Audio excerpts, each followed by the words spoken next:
In a stunning twist of events, my week 1 power rankings video was the most watched power rankings video I've ever had on this channel after nearly 4 years of doing Lions Syndicate. So that told me something, and that's very encouraging. I wonder what this one's going to be, because there's a different pulse of the fan base. It wasn't just the loss to the Green Bay Packers. It was how we lost to the Green Bay Packers. It was losing our 2 coordinators. It was not addressing properly the pass rushing position on the edge. It was not re-signing Zadarius Smith or cutting him in the first place, because we never had to re-sign him. I think we're getting to the point where some mode is starting to set in. A lot of people are getting awakened. I think the honeymoon period of the 12-5 and the 15-2 seasons are over. And we kind of recall how quickly things can turn in the National Football League. We went from title contention to, probably, in my opinion, I haven't been able to watch anything.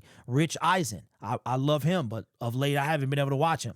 Anything, I already know what they're going to say. We know this. We like Eminem from 8 Mile, bro. I know everything you're about to say against me. That's why it was so great that the Bears lost last night, because had they won, they scored more than us, even though some points came off defense, and they were scheming people open, but Caleb was missing them. So when you come from I hate to say it, but when you come from an offensive coordinator like Ben Johnson, Benedict the Snake Johnson, and then you go to what we saw on Sunday, I mean, you gonna get compared, right? And then, and I saw some ridiculous tweet about how Jared Goff fares without Sean McVay and Benedict the Snake Johnson. So anyway, it's going to be a long week, but today is Tuesday. Today is when we officially turn the page, or the last day that we stay in the previous week. It's weird with football being back, because everything is so structured, and so everything, they're so organized. You got boom, boom, boom, boom, boom, and then it's game time, right? The longest week is really the week that you have the bye week. So today is the last day that we'll kind of talk about Green Bay. It might be some things. There's another video I want to make that I might not get out in time, so you might see that one. But we kind of have to start turning the page toward Chicago after today. But here is and before we do that, we are going to, I'm interested about the series, Detroit defensive rank through. That will air every Wednesday. We'll do that video. It was also a video that wasn't viewed a ton last year, but I think it's going to have better numbers. So again, I have not looked at this. This is coming from NFL.com. I have not looked at this at all. I am going to project last week. I hit it on the head. I think I hit it on the head, but I knew, let's look at we got to look at the headline, which is NFL Power Rankings, Bills through week 2, Bills, Packers climb, Lions fall from top 5. I told you, man, Eric has something against the Lions. He really do. Like, we had to pick the Lions to say, I'm sure there's another team that fell out, out of somewhere, but we had to pick the Lions. So with that being said, based off this comment, he didn't say top 10. He said top 5. I'm going to say the Lions were 5 last week, losing Ben Johnson, which he did mention last week, losing Aaron Glenn. That 5-6 is too generous. I'm going to say that the Detroit Lions are going to be 8. Between 8 and 10, I'm going to say they're going to fall to number 8. I'm going to say that the Philadelphia Eagles, who were 1, they're going to remain number 1, but it's possible that the Buffalo Bills could take that spot, but I'm going to say it's the Philadelphia Eagles. Okay, number 1, Philadelphia Eagles. I'm going to say number 2 is Buffalo Bills. There was no change there, that there's going to be no change here. Okay, 2 for 2. I can't remember who was 3 last week. I think it was Baltimore. I don't know who this is going to be. I would have to look at the scores and see. So I'm sorry. I got to refresh myself with that. Number 3, I don't. And plus, when I do this, I usually have watched the highlights of the game, but I haven't watched them yet. Like, I stayed away from anything football pretty much outside of Monday night. So number 3, I don't know. Number 3 is going to be the Baltimore Ravens. So they were number 2 last week. Wow. Okay. All right. So Buffalo, that means number 4 is going to be maybe the Green Bay Packers. Maybe it's the Packers. Yep. Whoa. See, that's how you can tell, man. I don't look at this. Number 5. I don't know. It's weird with the Kansas City Chiefs. Really? Okay. All right. Now, there you go. So I'm going to say the Lions are 8. That's from between 8 and 10 because he does not like the Lions. Number 6 is going to be the Tampa Bay Buccaneers, up 1 spot. Number 7 is going to be the Washington Commanders, up 1 spot. Number 8 is going to be the Detroit Lions. Bro, I'm too good at this. Down 3 spots. That's crazy, bro. Let's go, man. And I don't know football. Let's get it. Okay, it says, even with a shocking tame offensive day, the Lions still had 3 chances to score in the red zone before the game was out of reach, and they totaled 6 points. I'm sure they will be panic in Detroit. Great song, especially now that the Lions are in Ben Johnson week. But I have had the best exercise. I think we had best exercise a little patience with John Morton, the play calling, the execution of all it. Defensively, there has to be some worry after cornerback Terrion Arnold's injury, which was a haunting reminder of last year's roster's carnage. If Chicago beats Detroit at Ford Field this Sunday and the offense looks lifeless again, I suspect my tune on the Lions will change a bit. Well, actually, he went pretty tame. Considering. Oh, I forgot the top 10. The Denver Broncos remain number 9, and Toronto at the top 10 are the Los Angeles Rams at 1-0, and they move up 1 spot. So going back up to what he said about the Detroit Lions, I agree. I said that in yesterday's video that we had to give John Morton some time. I'm not going to hit the panic button just that quick. This guy is brand new. As far as this year with this personnel, my concern is it's not a concern yet because I hate that Jahmyr Gibbs has now the record for most passes caught and least amount of yards. Like, that's crazy. So, but he's going to break so many more records. That hurts me, but it's okay. We'll get past it. I think the offense will start to click. We saw something very similar last year, but last year we saw it in week 2, when Jared Goff had to throw the ball 55 times, and we wind up losing to the Tampa Bay Buccaneers. I think the offense will be fine. I really do. Will we get the same play calling as our previous coordinator? Probably not. But remember, Jared Goff said it wasn't all him coming up with those plays. It was a collaborative effort. So I think that the Detroit Lions are going to get better. We might not see it until after the bye week. That's what happens when you don't play in the preseason. You got a fresh OC and a fresh offense. That these guys, the last time they played in a game that meant something was January 18th, over 7 months ago. So I'm not tripping on the offense. I know, and I think we became so accustomed to watching that other guy and him put that stuff together that we are, we kind of got a culture shock yesterday. Now, people got to be schemed open. They really do. It seemed like there was nobody open. Jared Goff had a ton of time. He had the third most amount of time to pass behind 2 other quarterbacks, but there was no one open. Like, it was hard to find somebody open. There was no separation. And even with the pass that he threw, I think he was trying to get it to St. Brown. He didn't even see the dude, and the dude broke on the ball, took it, and that was that, right?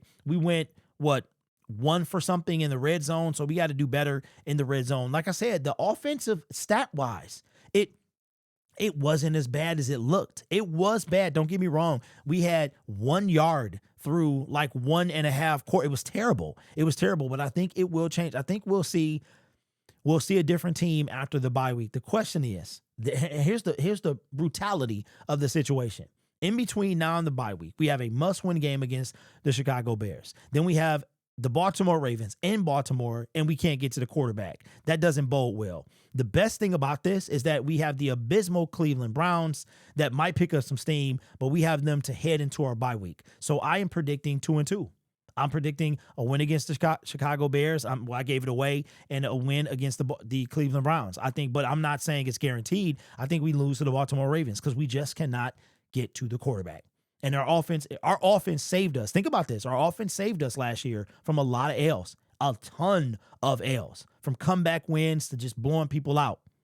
The defense, if it takes a while to get going, the offense does, then we're going to have a problem. And we could be behind the 8 ball before we even get started. and we talking about mock drafts like that would be crazy. But buckle up. I do see the landscape. It is definitely a bumpy road, man. I have never seen, like, I've been seeing other creators pop in my feed and they're doing numbers that they didn't do before. It's kind of weird, man, because for the last 2.5 years, you couldn't say, ever since the Lions started 1-6 and won 8 out of 10, you have not been able to criticize this regime, specifically Brad Holmes. And I think now, the fan base is catching up to us, because I'm gonna keep it a buck, man. There's not a lot. You guys watch more than me, so I don't want you to call anybody out. But if you are feeling brazen enough to tell me to put this answer, put in the comment section. What Lions content creators that you specifically watch? You don't have to do this if you don't want to. They never change. They always stay the same. Whatever they say, and you know what? Don't do that. Don't do that, because I don't want to single anybody out. But I'm seeing a change where people were ahead. Like, for instance, I have been talking about this pass rush. People come see me crash out when we don't get a defensive end. They see me crash out. And now in the comment section, they're like, yo, you was right, big dog. And I'm like, yes, because the stats say that I'm right. You have outliers, and then you have historic stats, like what history says. And history says that you have to have a specific defense to get to the to win a Super Bowl. History says that if you can't get to the quarterbacks, you cannot win games. Win everything. You can win games, because we did it last year, but you can't win to win it all, which is all we care about. We've been 15-2. We've been 12-5. We've been 9-8. We've been with double-digit wins. We're trying to win the whole thing. To win the whole thing, you need to be able to get to the quarterback. To win, and I'm starting to believe that outside of a few outlying teams, you have to be able to get risky. You got to be willing to take chances, make mistakes, and get messy. You got to be willing to do that. Brad has yet to do that. And I think if he doesn't, and he misses in the draft or neglects a position of need in the draft, like a dire position of need, we're not going to win a Super Bowl. Right? And I feel like, based on the numbers that I'm seeing around Detroit Lions content creation, y'all starting to come around. It's crazy, bro. It is crazy to watch. Like, you could never say anything negative, but I think the showing was so abysmal on Sunday that it just slapped everybody. Like, it was like, you know, that meme where you got Batman smacking somebody, and like that, whatever that meme is, that's what happened to Detroit Lions fans. Because it was a smack, man. Because the Detroit Lions do not have in the NFL, you cannot fail. Like, you don't have time to fail. There's a joke that under the old regime, the Detroit Lions will be planning for the draft after week 4, even though we still had 12 games at the time to go, in this case 13. But if you start off slow, look at the Bengals, man, 0-3, and they missed out on the playoffs by 1 game. In 2022, we missed out on the playoffs by half a game, because we started 1-6. So there's a lot to think about. But, like, again, tomorrow we'll do our defensive rank through, and we'll pivot to the Chicago Bears, because the season is back and it'll be here before you know it. That's one thing about the beauty of the season. It goes by so fast, but it's such a well-oiled machine. You blink your eye, you don't really have time to sulk on a loss unless it's the last game of the season, because the new game is right around the corner. We'll be talking about injury reports and people being out and doing breakdowns, and then the game will be here. So anyway, this channel is made possible by viewers, subscribers, and members just like you. It's because of your support I get to do what I do. You can be anywhere else on YouTube, but you choose to rock with me. If you have not received a milestone gift and you are a director member, as far as your names, they will be updated, I promise.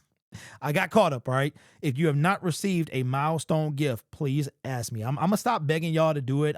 Went out and got helmets. If you want your stuff, you'll contact me, all right? It's only for director members, and at the time that you've been a director member. For instance, if you've already been a member and you changed, let's say you're a recruit and you were a recruit for 5 months, and then month 6 you change to a director. It's you don't lose your perks necessarily, but you have to be a director member at that amount of time. So if you sign up for a recruit and then you pivot to a director, then you have essentially started as a director. You keep all your membership stuff, all your membership like total months, But as far as months at current level, you have to be a director member for those amount of months. I don't know if there's been confusion or something, but I want to make sure everything is clear. And if I sent you something and you did not get it, please let me know. I keep all the tracking information. Yeah, but what I might start doing is sending it to you guys so that you can follow it too. All right. You guys are awesome. Take care of yourself and each other. And as always, go Lions. I think I said the whole other part too. You could be anywhere else. If I didn't, you already know.